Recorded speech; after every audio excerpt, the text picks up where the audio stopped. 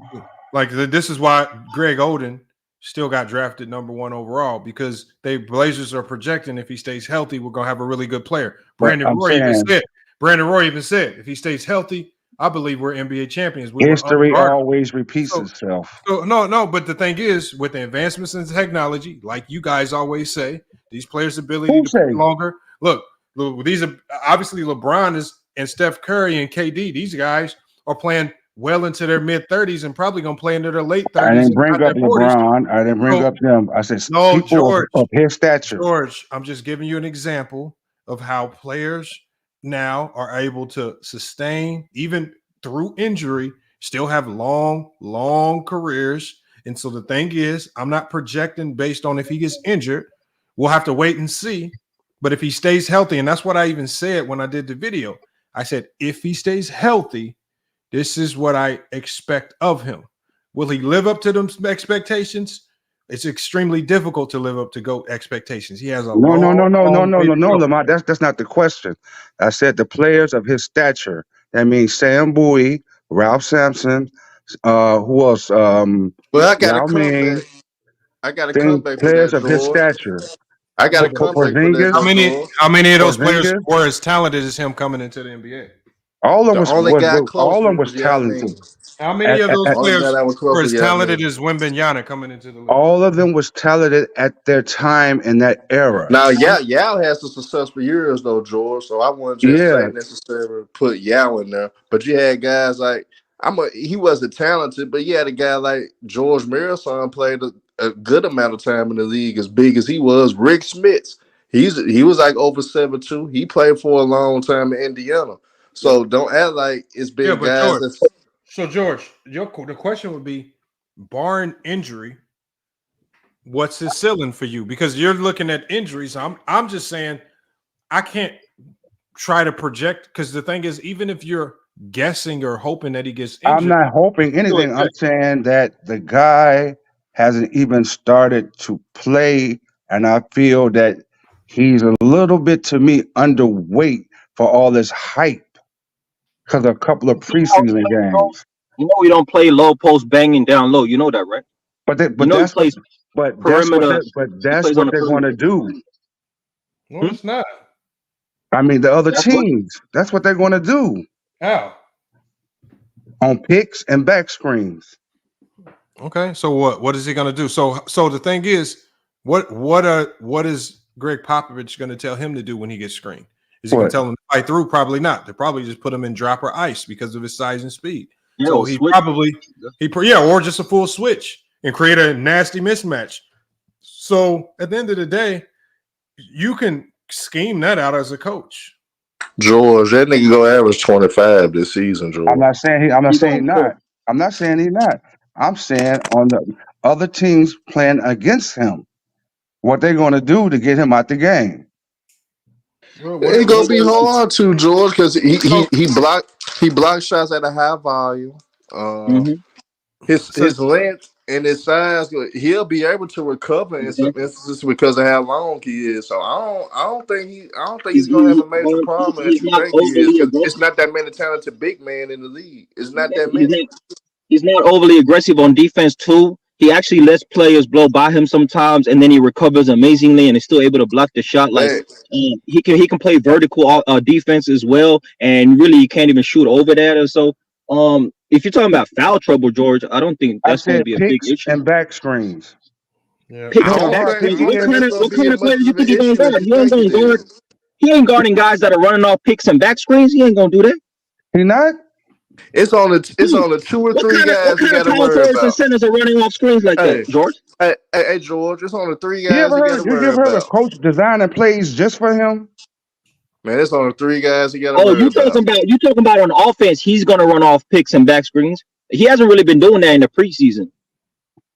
He hasn't really been doing it. He's really been self-creating his own shots. Yeah, they've been putting him in pick and flats a roll. lot. He's actually a ball handler in the pick and roll. Like, bro, have you seen him in the? They've been running these wing 1-4 flat sets, and they've been dribble running handoffs to No, I saw him run an Iverson screen.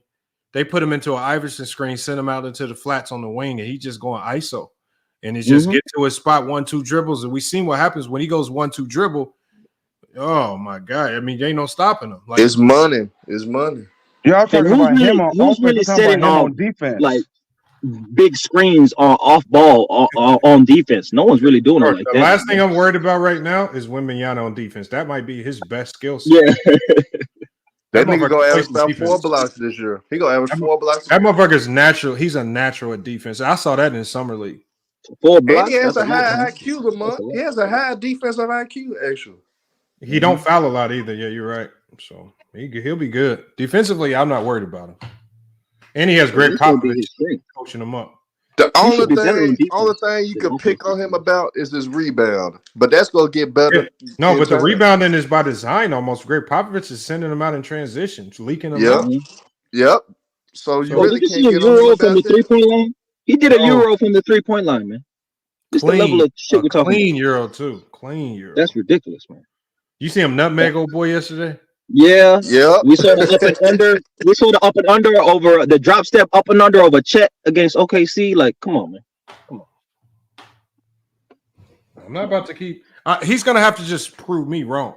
I'm gonna set the bar high for him, and I just have to be wrong on it. That's all. I'd rather be wrong than, I'd rather just go out being wrong and over project and under project and then watch this man blossom to go. Hey Herm, hold up. Hey Herm, notice Lamar's homeboy locker room get real quiet when we start talking basketball. Herm, you notice that? You know you don't know shit about it. That's why Hey, Lamont. He arguing with True the King. Trying to diss True the King. You still on that TMZ shit, Herm? Come on, man. Stop this shit. All you talk about Lamont, can I say one thing? Can I say True one the thing? King would cook your ass. Hold on, go ahead, locker room. Go ahead. True would cook you in a basketball debate, bro. Stop this. I just want to say we're this, talking right? the game, bro. Hold on, Zimbabwe. I just want to say this, right? For the record.